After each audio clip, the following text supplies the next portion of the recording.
네, 북한이 어젯밤 단거리 탄도미사일을 쏜 데 이어서 오늘 아침 대륙간 탄도미사일 ICBM을 발사했습니다. 네, 올해 들어서만 5번째 ICBM 도발인데요. 이물출 경남대 극동문제연구소 교수와 함께 관련 내용 알아보겠습니다. 어서 오십시오. 네, 네, 안녕하십니까. 교수님 안녕하십니까? 정찰 위성 발사하고 또 이후 군사합의 파기 이후 ICBM 도발로 지금 한반도의 군사적 긴장감이 고조되고 있습니다. 자, 아침에 장거리 탄도 미사일 고각으로 발사가 됐고 1000km를 날아간 뒤 동해상으로 탄착했다. 그리고 고체 연료다까지가 확인한 내용이거든요. 네, 화성 18형. 네, 일단 이게 이제 탄착 지점이라든지 네. 또 비행 시간 또 고도 이런 모든 것들이 지난 4월 또 7월 달에 발사한 1차 시험 발사, 2차 시험 발사하고 사실 매우 유사합니다. 예. 다만 이제 저희들이 궁금해하는 것은 과연 그러면 이번 3차 그 화성 18형 그 시험 발사를 통해서 어떤 부분의 성능이 향상되었는지 이걸 지금 봐야 되는데 이걸 지금 아직은 알 수가 없는 상황입니다. 그래서 이제 저희들이 예측하기로는 북한이 계속 강조했던 다탄두 개발 역량 또는 그 대기권 재진입 기술 이제 이 부분에서 이전보다 향상된 능력을 보여줄 수 있는지 그리고 이제 결국 이제 고체 연료를 사용했다는 게 이제 우리 당국의 또 판단이기 때문에 네. 이 고체 연료를 사용한 이 ICBM 발사가 이제 주는 여러 가지 이제 안보적 함의 이런 것들을 이제 앞으로 우리가 지켜봐야 되겠죠. 예. 4월과 7월과 매우 유사하다. 그러니까 그래서 이제 화성 18형이라는 건데 그러면 이 화성 18형의 특징이 무엇인지 그리고 이 정말 화성 18형이라면 그게 어떤 의미를 담고 있는지 좀 분석을 해주시죠. 일단 첫 번째는 이제 역시 고체 연료를 사용했다는 거. 사실 이 고체 연료는 굉장히 이제 고체 연료 사용했다는 의미는 북한이 이 연료를 그 미리 주입을 해놓고 은밀하게 미사일을 숨겨 놓았다가 신속하게 발사할 수 있는 능력, 그죠? 그러니까 은밀하게 이 미사일을 숨겨 놓았다가 선제적으로 기습 발사할 수 있는 역량이 있다는 걸 보여주는 거거든요. 네. 이제 이 부분이 이제 우리가 가장 사실은 이제 경계하는 부분들인데 어떻든 처음으로 ICBM에 이제 고체 연료를 사용해서 시험 발사를 3번째 했다는 거 이제 그 부분을 가장 주목해야 될 것 같고요. 특히 이제 이 고체 연료를 사용하면 선제 타격 징후를 북한이 선제 공격 그 준비하는 징후를 우리가 포착해야 되는데 이걸 포착을 못하는 거예요. 이게 이제 그 일부 이제 전문가들은 이게 이제 게임 체인저로까지 얘기를 하는데 우리는 북한의 모든 미사일 도발을 사전적으로 그 징후를 포착해서 또 필요하면 선제적으로 그걸 제압을 해야 되는데 그걸 할 수 없을 가능성도 있다. 그게 이제 고체 연료를 사용한 그 이제 ICBM이라는 거예요. 이런 부분에서 우리가 상당히 이제 주목해야 되는 거죠. 네, 지금 이렇게 올해만 5차례 ICBM을 발사했는데 이렇게 한 해에 5차례도 올해가 처음이라고 하죠. 자, 어젯밤엔 단거리 탄도미사일도 발사했고 10시간도 안 돼서 다른 종류의 미사일을 쏜 건데 어떤 좀 의미가 있을까요? 그 지금 이제 그 북한은 한반도에 수시로 전개되는 미국의 전략 자산을 어떻게 무력화시킬 수 있을까? 여기에 이제 모든 걸 집중하고 있습니다. 그러니까 뭐 아주 집요하게 이 미국의 전략 자산이 소용이 없다는 것을 자기들이 반드시 입증해 주겠다 이렇게 얘기하고 있고요. 이걸 위해서 아주 다양한 이제 전략 무기, 전술 무기를 계속 지금 개발하고 있는 거고. 그래서 이제 어제 그 밤늦게 발사한 단거리 탄도 미사일은 결국 이제 부산의 그 해군 기지에 입항한 미국의 이제 핵 추진 잠수함 미주리호죠. 미주리호를 겨냥한 발사라고 보는 게 합리적인 추정일 것 같습니다. 예. 그런데 또 이제 시기적으로 봤을 때도 북한이 어제가 김정일 국방위원장의 12주기였다고 하더라고요. 이 부분도 좀 영향이 있었을까요? 그 북한이 이제 김정일 위원장 사망 12주기를 기념을 하면서 그 북한 매체를 통해서 계속 얘기하는 게 이 김정일 위원장 덕분에 우리가 지금 이 군사 강국이 되었다. 특히 이제 핵 그 무력을 보유하게 되었다. 이건 아무도 넘볼 수 없고 또 앞으로도 우리는 핵무기를 포기할 그런 생각이 전혀 없다. 이제 그러면서 계속 이제 이 군사력과 관련된 아버지의 치적 그리고 또 자신의 치적, 김정은 위원장 자신의 치적으로 계속 지금 강조를 하고 있거든요. 예. 이제 그러면서 주민들을 지금 결속시키고 있는 그런 상황인데 어떻든 지금 화성 18형도 그렇고 뭐 단거리 미사일도 그렇고 계속 이 그 핵 무력을 정강을 시켜서 지금보다도 훨씬 강력한 강대국으로 지금 만들겠다 이렇게 지금 계속 선전을 하고 있거든요. 그런데 그런 맥락에서 일련의 북한의 도발을 이해하는 것이 이제 마땅하다 이렇게 생각을 합니다. 네, 자 북한이 연이틀 대남을 비난을 내기도 했습니다. 자 국방성 담화 또 조선중앙통신 논평을 통해서 한번 북한의 의도를 해석해 볼까요? 자 한미가 연말을 핵전쟁 시연으로 마감 지으려 하고 있다. 안전고리를 뽑아버린 자들 뭐 이렇게 표현한 걸 보면 한미가 핵협의 그룹 NCG 2차 회의를 진행한 직후에 좀 도발을 시도한 건데 맞물려 질문드리면 어떻습니까? 그 북한은 기본적으로 한미의 이제 한미가 지금 아주 강력하게 추진하고 있는 확장 억제력을 어떻게 이제 효과적으로 대응하느냐 이게 이제 자기들이 지금 그 정책적으로 지금 집중하고 있는 부분이고 예.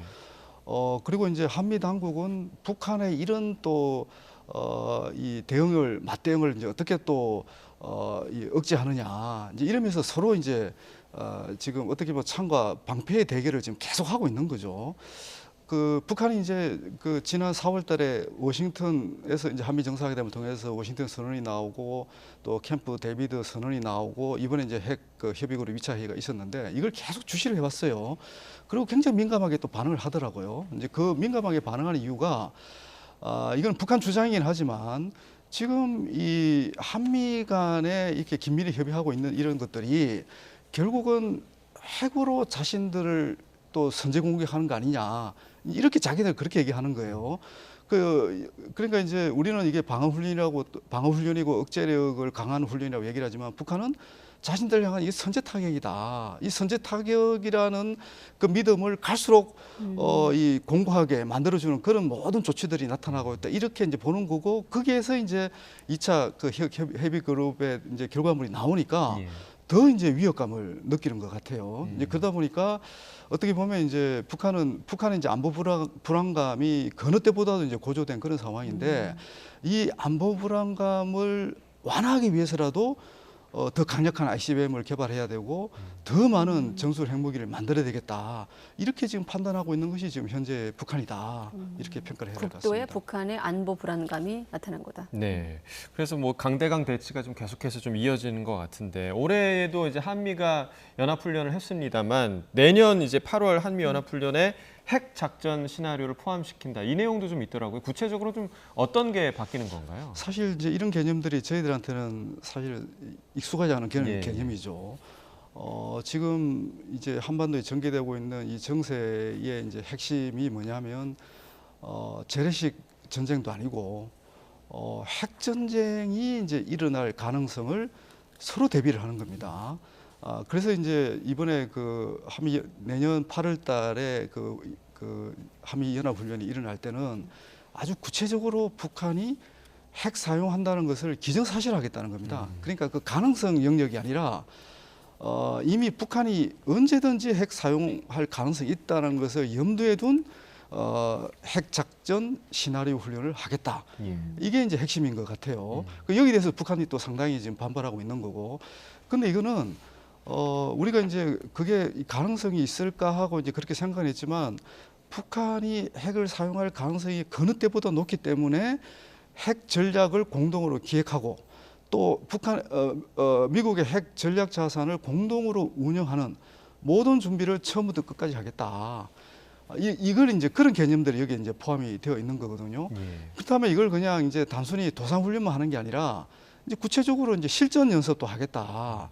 이게 이제 핵 협의 그룹 2차 결과물인데 여기서 또 그치는 게 아니에요. 내년에 이제 더 이런 핵 협의를 더 긴밀화하고 또 이제 실전 능력을 강화시키기 위한 그런 준비들을 계속 좀 해나가겠다는 미래 계획까지 이미 다 이제 공개가 되어 있는 거죠. 특히 이제 제가 이제 주목한 부분은 한미 정상 간에 이제 한 라인까지 만들겠다. 예. 이미 그 그 한라인을 그 휴대폰을 이미 바이든 대통령에게 이미 전달한 상태다 이렇게 얘기를 하잖아요. 네. 이 개념이 뭔가 하면 지금 이제 한미가 공동으로 얘기하는 게 이제는 단순히 방어 차원이 아니고 상대방이 우리를 먼저 선제 공격할 수 있다. 그러니까 선제 공격에 대비를 해야 된다. 여기에 지금 초점을 맞추는 거예요. 근데 이제 선제 공격이라는 게 굉장히 기습적이잖아요. 앞서 이제 고체 연료 ICBM을 얘기를 했지만 이 고체 연료 ICBM을 사용할 경우에는 정말 이거는 뭐 사전 징후를 포착하기가 굉장히 어려운 거예요. 그리고 북한이 선제적으로 기습적으로 공격을 한다. 그러면 여기에 대해서 우리가 방어뿐만 아니라 또 필요하면 또 우리가 또 선제 공격을 해야 될 선제 공격할 상황이 만들어질 수 있는 거예요. 그러면 이게 기존의 절차에 따르면 너무 시간이 걸리고 특히 이제 이게 지도자급에서 빨리 상황 판단을 하고 결정을 해야 되는데 그러기에는 이게 지금 같은 절차로는 기존의 절차로는 이게 안 된다. 그러니까 한라인을 열어서 즉시 통화를 해서 바로 협의를 하고 상황 공유를 하고 정보 공유를 하고 필요하면 바로 결정을 내리겠다. 그 결정이라는 게 이제 필요하면 선제 공격과 관련된 결정도 할 수 있는 거죠. 네, 방금 말씀하신 부분은 이제 북핵 사용 직후에 한미 정상이 통화가 가능한 장비를 전달했다는 대목을 설명하셨는데 그걸 북한도 잘 알고 있겠죠. 그래서 김정은 위원장이 얼마 전에 눈과 주먹을 다 함께 틀어쥐었다 이러는 발언을 한 것 아니겠습니까? 자, 만리경 1호 발사 이후 지난달 말에 오늘 ICBM 도발까지 이게 함께 움직이면 북한이 어떤 위력을 갖게 되는 겁니까? 그 이제 북한이 계속 얘기를 하잖아요. 특히 이제 김정은 위원장이 그 얘기를 한 게 만리를 굽어보는 눈과 또 만리를 때릴 수 있는 강력한 주먹을 가지겠다. 이 강력한 주먹이 결국 이제 화성 18형 ICBM인 거죠. 강력한 네. 주먹인 거죠. 이 주먹의 능력을 지금 계속 지금 고도화하고 있는 건데, 그러니까 북한은 이제 그 특히 이제 미군의 동향을 아주 실시간 면밀히 계속 관찰할 필요가 있는 거예요. 그래야 정밀하게 타격을 갈 수가 있고 제가 계속 강조했던 선제 공격을 할 수 있는 거예요. 그걸 위해서는 군사 정찰 위성은 이거는 필수적인 무기인 거예요. 그러니까 다만 ICBM만 갖고 있어서는 이게 소용이 없어요. 이거는 완전체가 될 수가 없는 거예요. 네. 그러니까 강력한 주먹은 갖고 있는데 만리를 내다볼 수 있는 눈이 없으면 소용이 없다 이거예요. 그러니까 그래서 북한이 계속 얘기하는 이제 군사 정찰 위성의 그 군사적 효용성을 이제 우리가 이제 이해할 필요가 있는 거죠. 그래서 지금 북한이 계속해서 전술 핵무기다, 뭐 전략 핵무기다, 뭐 다종다양한 이런 그 공격 무기를 만들어 왔는데 이 효용성, 이 타격 수단의 효용성을 높이기 위해서는 군사 정찰 위성은 필수적이다. 그래서 이제 한 기만 필요한 게 아니라 내년에 계속 여러 기의 군사 정찰 위성을 계속 발사하겠다 이렇게 지금 얘기를 하는 거죠. 네, 오늘 그 북한의 ICBM 발사 이후에 이제 윤석열 대통령이 긴급 NSC 상임위 회의에 참석을 해서 압도적으로 대응하라 이렇게 좀 주문을 했습니다. 그러니까 분위기가 계속해서 이제 강대강 대치가 이어지는 분위기, 뭐 새해에도 달라지지는 않을 것 같은데 남북 간의 대화가 가능할 거라고 보십니까? 어떻게 보세요? 저는 굉장히 비관적으로 일단 보고 있고요. 지금 남북한은 서로가 이제 똑같이 얘기하는 겁니다. 압도적인 억제력을 통해서 상대방을 반드시 제압시키겠다. 좀 속된 표현으로 굴복시키겠다.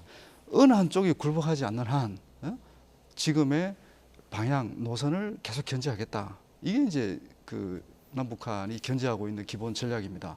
특히 내년은 올해보다도 더 많은 횟수의 군사훈련, 한미 군사훈련, 더군다나 한미일 공동 군사훈련, 또 유엔 회원국까지 참여하는 그런 확장된 군사훈련 이런 것들이 연중무휴로 지금 열리게 되어 있습니다.